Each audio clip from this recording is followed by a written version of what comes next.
Chapter 60. Vrishundi attains Brahminhood. Om Shri Ganeshaya Namaha. Gritsamada continued the narration.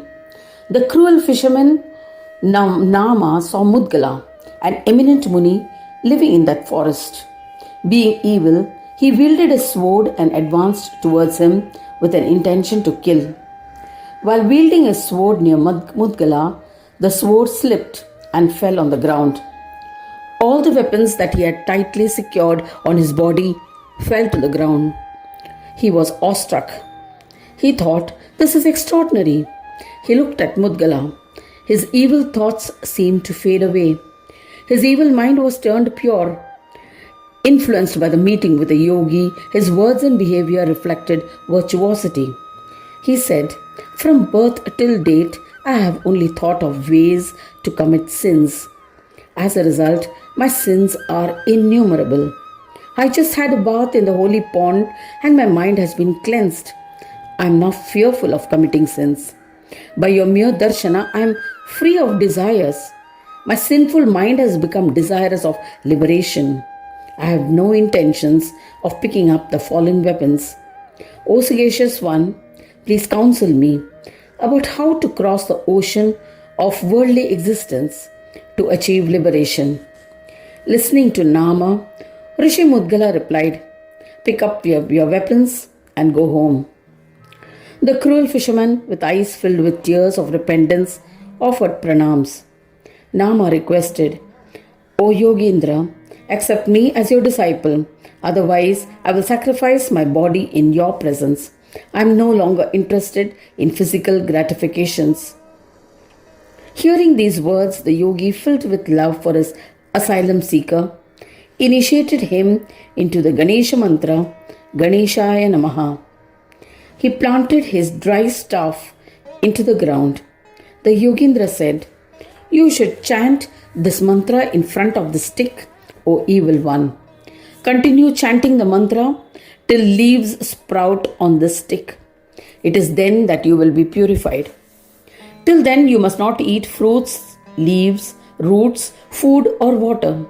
You must survive only on air and you will be purified." Mudgala, the foremost of Ganapa devotees, disappeared. Nama started chanting the Ganesh mantra as taught. He performed uninterrupted austere penance for 1,000 years. An anthill grew around his body, gradually covering him. Grass also grew on his body, enveloping the anthill. Yet he continued chanting the mantra with steadfast devotion. With the power of chanting the mantra, tender shoots sprouted from the dry stick. All his sins were washed away by chanting the mantra and his accumulated merits of virtue.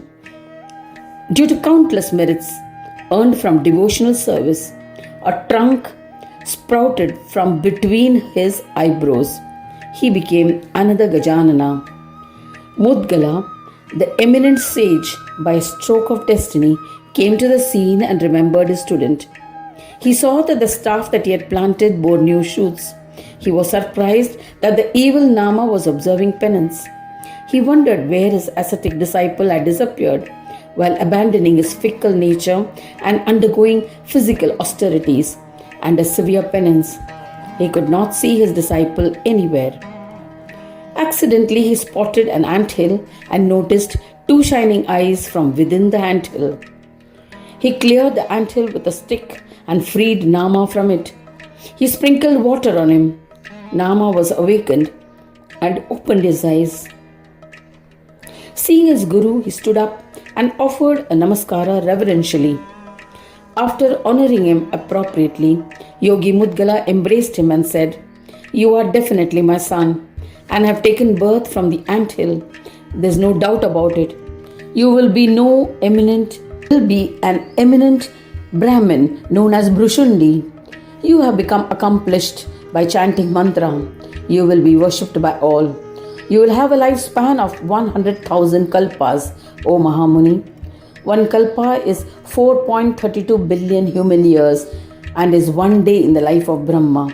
In every kalpa, Shiva and other devas will be your disciples.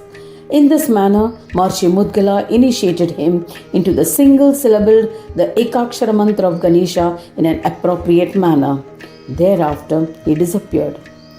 Brushundi observed austere penance with determination and faith. In a short span of just 1 year, he was blessed with darshana of Ganesha, Gajanana, who manifested. He said, "O great devotee, tell me, what do you desire?" Maharishi Vrishundi then sang the praise of Gananatha, drawing from his own experience. "O Gananatha, O Dundi, I bow to you.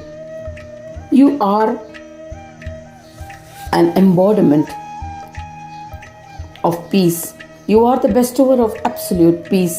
Yogis worship you with devotion through limitless practices of yoga and sing your bhajans. I bow to you.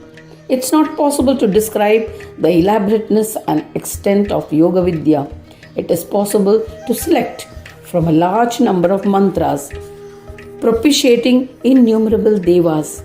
It is also possible to perform penance, observing restrictions of food, fruits, roots, leaves, or water consumed.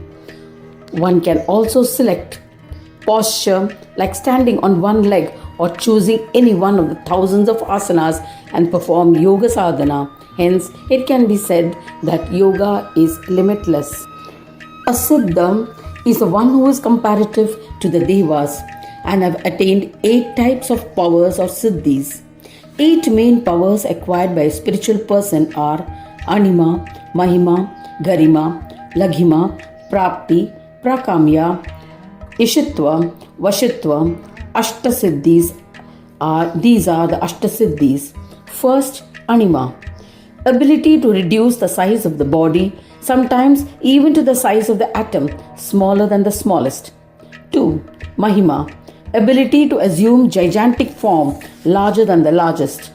3. Garima, ability to become heavy in weight by will. 4. Laghima. Laghima comes from the word laghu, which means small or light. Laghima is the ability to make the body very light, lighter than the lightest. Levitation and flying in the air are its subsidiary powers. 5th, Prapti.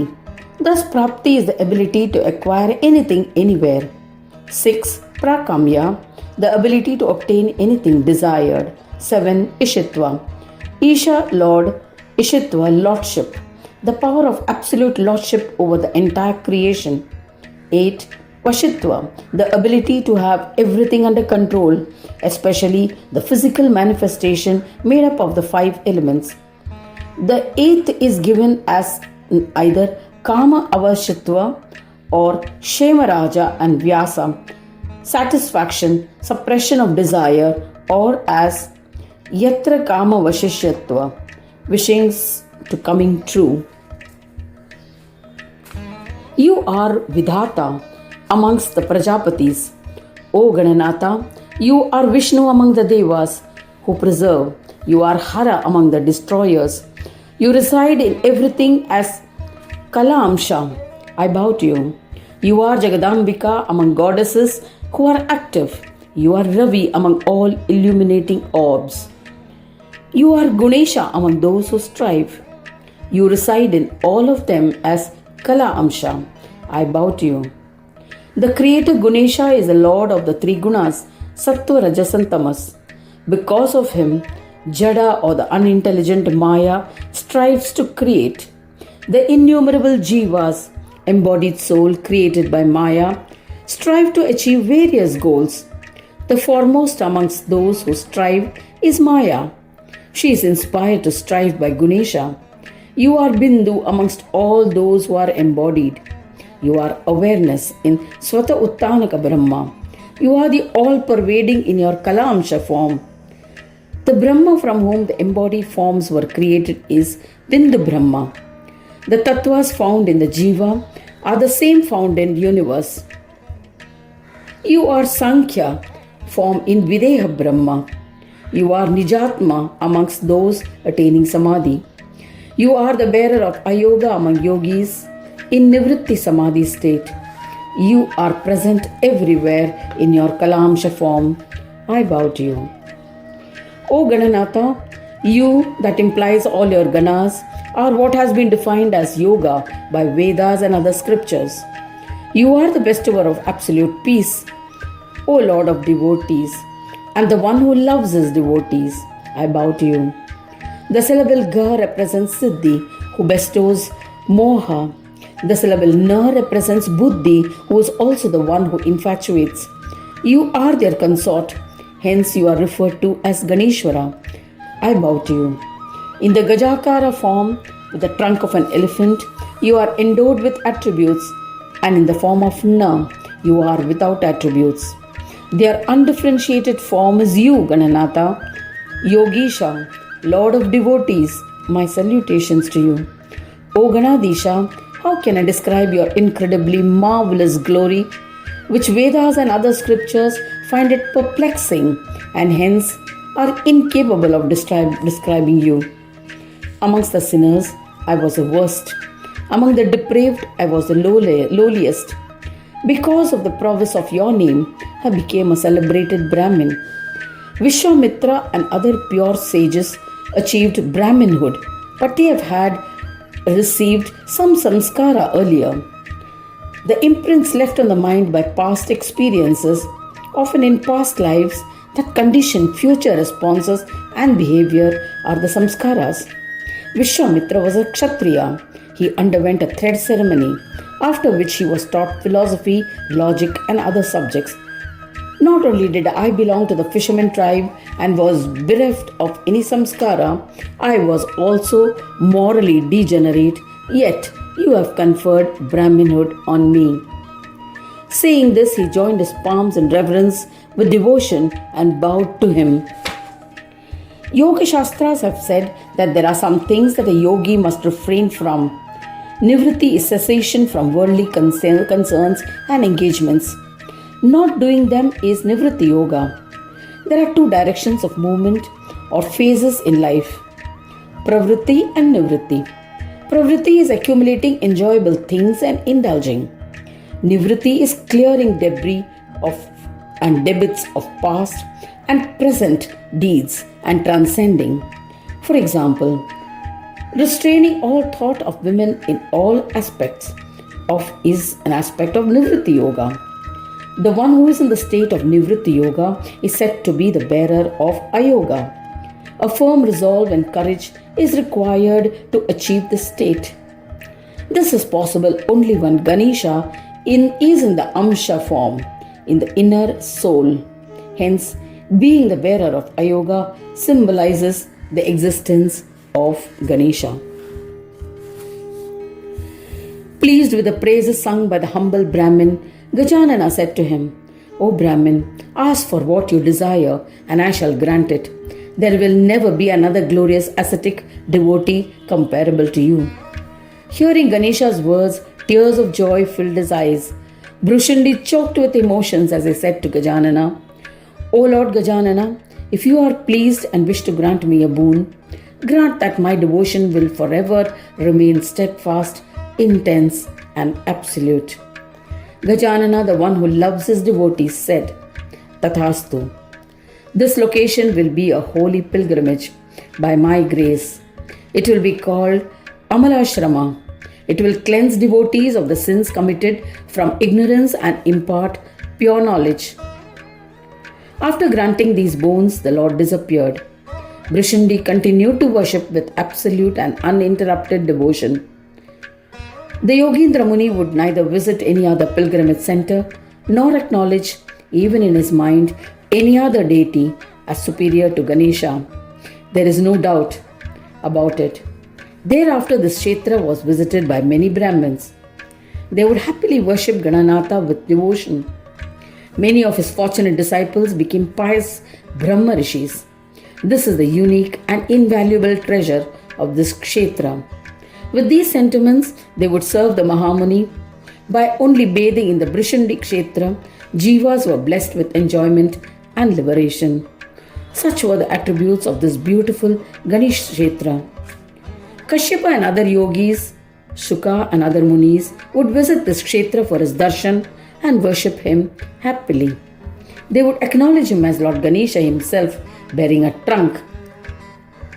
Shundadhara and returned to their hermitage, feeling accomplished. Indra and other devas would also arrive for Brushundi's darshan and feel accomplished as they returned to their abodes. Brahma, Vishnu, Mahesh, and other Ishwaras would arrive eagerly for the darshan of Brushundi. They wished they could come again. In this manner, I have narrated the legend of how a wicked and lowly Nama became Brushundi, a powerful Brahmin by the grace of Ganesha. Thus ends the 60th chapter titled Brushundi Attains Brahminhood in the second Khanda of the Purana Upanishad Srimad Mudgal Puran, describing the legends of Ekadanta. Dedicated to Sri Gajanana. End of chapter 60.